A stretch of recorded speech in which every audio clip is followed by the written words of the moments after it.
Side खबरों के लिए सब्सक्राइब करें फ्लेम मीडिया और उसके बाद बेल आइकन को प्रेस करें ताकि सबसे पहले आपको मिले एक्सक्लूसिव खबरें।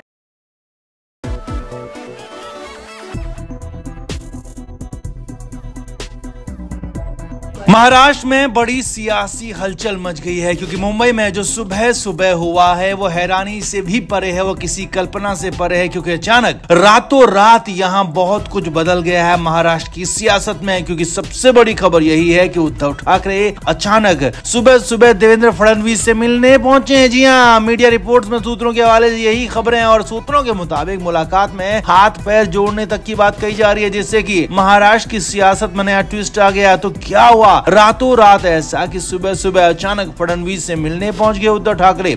सब कुछ आपको दिखाते हैं और बताते भी हैं। आप इस वीडियो को शेयर करें और कमेंट करके अपनी राय इस मुलाकात पर जरूर दें। तो लोकसभा चुनाव की उल्टी गिनती के बीच महाराष्ट्र में हर रोज सियासी हलचल बढ़ रही है। हर रोज कुछ न कुछ सियासी तौर पर नया हो रहा है और अब सूत्रों के मुताबिक सबसे बड़ी खबर यह है कि महाराष्ट्र की राजधानी मुंबई में उद्धव ठाकरे देवेंद्र फडणवीस से मिलने पहुंचे हैं। जी हाँ, सूत्रों के मुताबिक खबर है कि सुबह सुबह अपने घर मातोश्री से निकलकर उद्धव ठाकरे डिप्टी सीएम देवेंद्र फडणवीस के सरकारी घर तक गए। सूत्रों के मुताबिक इस दौरान उद्धव ठाकरे ने अपनी पर्सनल गाड़ी का इस्तेमाल नहीं किया। जी हाँ, उद्धव ठाकरे अपनी गाड़ी से नहीं गए बल्कि किसी और गाड़ी से देवेंद्र फडणवीस के घर गए और हो सकता है कि ये इसलिए भी किया गया हो ताकि इस मुलाकात को सीक्रेट रखा जाए, किसी को पता ना चले। लेकिन सूत्रों के मुताबिक इस सीक्रेट मुलाकात का भी पता चल गया और सुबह सुबह इस मुलाकात में बहुत सारी बातें हुई हैं। सूत्रों के मुताबिक उद्धव ठाकरे की हालत किसी याचक की तरह थी। वो मांगने वाली कंडीशन में थे, अपने लिए बहुत कुछ मांग रहे थे। सूत्रों के मुताबिक उद्धव ठाकरे ने बीजेपी के साथ आने गठबंधन करने की इच्छा जताई है और साफ साफ कहा है कि सियासत में बहुत कुछ होता रहता है, बहुत कुछ बदलता रहता है और बहुत कुछ बातों को भुलाना भी पड़ता है। लिहाजा दोनों ही पार्टियों को साथ आना चाहिए और दोनों के साथ आने में कोई दिक्कत नहीं होनी चाहिए क्योंकि पुरानी बातें भूल जाने में ही सबकी भलाई है। यही नहीं, सूत्रों के मुताबिक काफी देर तक मुलाकात चली। दोनों नेताओं ने साथ में ब्रेकफास्ट किया। ब्रेकफास्ट की टेबल पर ही बातचीत हुई। करीब 1 घंटे तक मुलाकात चलने की खबर है। 1 घंटे तक दोनों के बीच में बातचीत की खबर है। हालांकि सूत्रों के मुताबिक उद्धव ठाकरे को देवेंद्र फडणवीस ने कहा कि उनके हाथ में कुछ नहीं है। गठबंधन करने का फैसला या नहीं करने का फैसला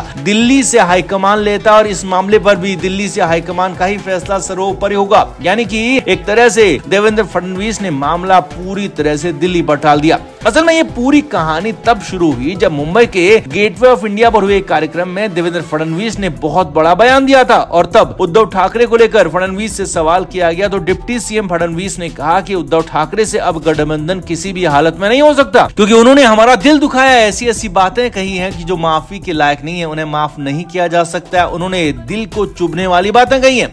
अब खबर है कि इसी बयान के बाद हलचल मच गई थी। इसी बातचीत के बाद उद्धव ठाकरे की तरफ से कदम उठाया गया और सीक्रेट तरीके से उद्धव ठाकरे ने फडणवीस से मुलाकात की है। सूत्रों का कहना है ताकि बीजेपी और शिवसेना यूबीटी के गठबंधन में फडणवीस रोड़ा ना बने, फडणवीस अपनी तरफ से रोड़ा ना अटकाएं और उद्धव ठाकरे यही चाहते थे। हालांकि ये मुलाकात कितना रंग लाएगी, कितनी सफल होगी ये साफ नहीं है, लेकिन इतना जरूर है कि उद्धव ठाकरे अब भी चाहते हैं कि वो बीजेपी के साथ आ जाएं और कैसे भी लोकसभा चुनाव में बीजेपी के साथ गठबंधन कर लें, यही उद्धव ठाकरे चाहते हैं और हो सकता है कि इसीलिए वो देवेंद्र फडणवीस से मिलने भी पहुंचे और उनसे बहुत कुछ मांगने भी लगे। तो ऐसे में आप क्या मानते हैं? क्या बीजेपी को उद्धव ठाकरे को फाइनली माफ करके अपने साथ ले लेना चाहिए या फिर नहीं? कमेंट करके आप जरूर बताएं। वीडियो को शेयर भी करें। Flame media report.